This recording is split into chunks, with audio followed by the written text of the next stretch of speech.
এই সব মুনাফিকুন যারা নামে মুসলমান ছিল কিন্তু তাদের মধ্যে ইসলামের কিছুই ছিল না, তারা অপসংস্কৃতি মেনে চলতো। যেমন যার একটা জ্বলন্ত উদাহরণ হলো, বড় দুঃখ পেয়েছি, বড় কষ্ট পেয়েছি, মুসলমান হিসেবে মানতে পারি নাই। গত কয়েকদিন আগে সৌদি আরবের মধ্যে ফ্যাশন শোর নাম দিয়ে খানায়ে কাবাকে বেইজ্জতি করা হয়েছে, ঠিক কিনা? খানায়ে কাবার শানে যে বিয়াদবি করেছে, কাচের একটা টিভি বানাইছে, চারদিকে চতুর্ভুজ আকারে, দেখতে হুবহু কাবার মতো। নাউজুবিল্লাহ বলেন না? কাবার মতো বানাইয়া সেটার সামনে একটা মঞ্চ করেছে। সৌদি আরবের কথা বলছে, আমাদের এখানে তো আবার কতগুলো মানুষ আছে কথায় কথায় খালি সৌদি আরবের কি দেয় দলিল। সৌদি আরবে ওরস আছে না, সৌদি আরবে মাজার আছে না, সৌদি আরবে মিলাদুন নবী আছে না, এরকম বলে কি বলে না? দলিল দেয় কি দেয় না? আমাদের দলিল কি সৌদি আরব না কোরআন হাদিস? কোরআন হাদিস ইজমা কিয়াস বলেন না, ইজমা। খানায়ে কাবার একটা মডেল বানাইয়া মঞ্চের উপরে এরকম কাবা বানাইলো টিভির মতো করে। আপনারা হয়তো বা দেখবেন বিভিন্ন জায়গায় মাহফিলের প্যান্ডেলের পিছনে একটা টিভির মতো বড় একটা ব্যানার লাগানো হয়, ডিজিটাল ব্যানার আছে না নাই? টিভির মতো যেটাতে ছবি টবি দেখা যায়, বিভিন্ন বক্তার ছবি আসে, এরকম এগুলাকে কি বলে জানি না, হ্যাঁ পর্দা, প্রজেক্টর, এরকম আছে না নাই? এরকম চার কোনা কাবার মতো একটা প্রজেক্টর বানাইছে। বানানোর পরে বিভিন্ন দেশ থেকে, কাফেরদের দেশ থেকে আনা মডেলদেরকে আনছে, আনাইয়া অর্ধ উলঙ্গ, সেমি উলঙ্গ, পুরা উলঙ্গ এদেরকে দিয়ে মডেলিং করাইছে। কোথায়? সৌদি আরবে। নাউজুবিল্লাহ বলবেন না? মডেলিং করাইছে, এগুলো দেখতেছে কারা? সৌদি আরবের যুবকেরা।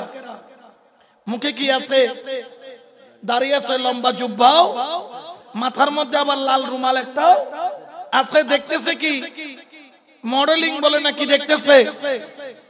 মডেলিং চলতে চলতে হঠাৎ করে ওই যে পিছন দিয়ে বাক্সের মতো বানাইলো, ওইখানে এমন একটা ডিজাইন আসলো যেটা দেখতে হুবহু কাবার মতো। তাহলে কাবার কি আর ইজ্জত রাখছে তারা? তো কাফেররা কেন মুসলমানদের উপর নির্যাতন করবে না, যেখানে আমরা মুসলমানরাই নিজেদের কাবা শরীফের ইজ্জত রক্ষা করতে পারতেছি না? বোঝা গেল এদের দ্বারা ইসলাম রক্ষা করা সম্ভব। জোরে বলেন না সম্ভব? সারা বাংলার জমিনের মধ্যে নিন্দার ঝড় উঠে গেল, যদিও বা তারা মুসলমান।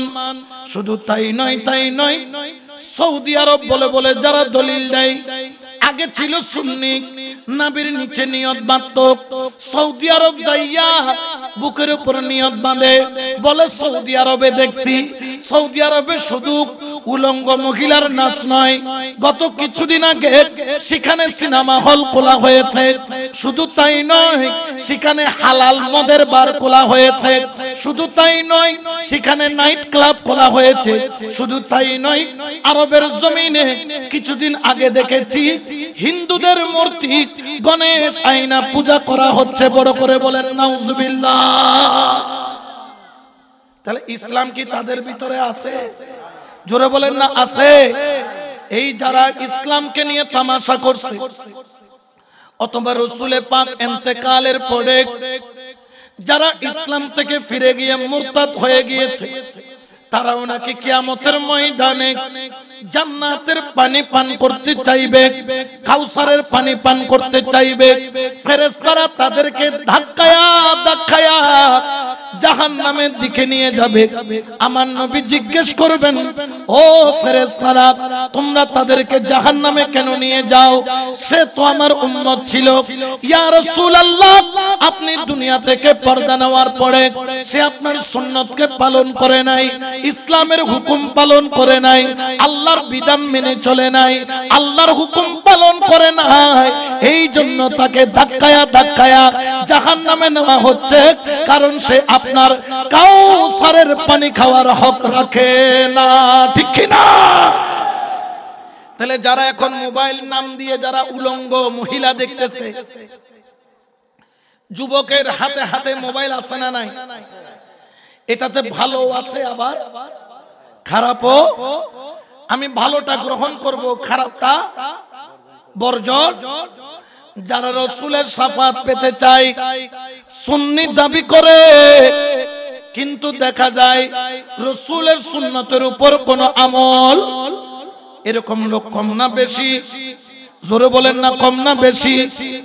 এ মুসলমান, আমার রাসূল পাক নাকি কেঁদে দিয়েছেন, ওই মুহূর্তে কাঁদবেন আর চোখের পানি ছাড়বেন আর মনে মনে বলবেন, ও আমার উম্মত, আজকে তোর কারণে আমি লজ্জিত হলাম, লজ্জিত হলাম।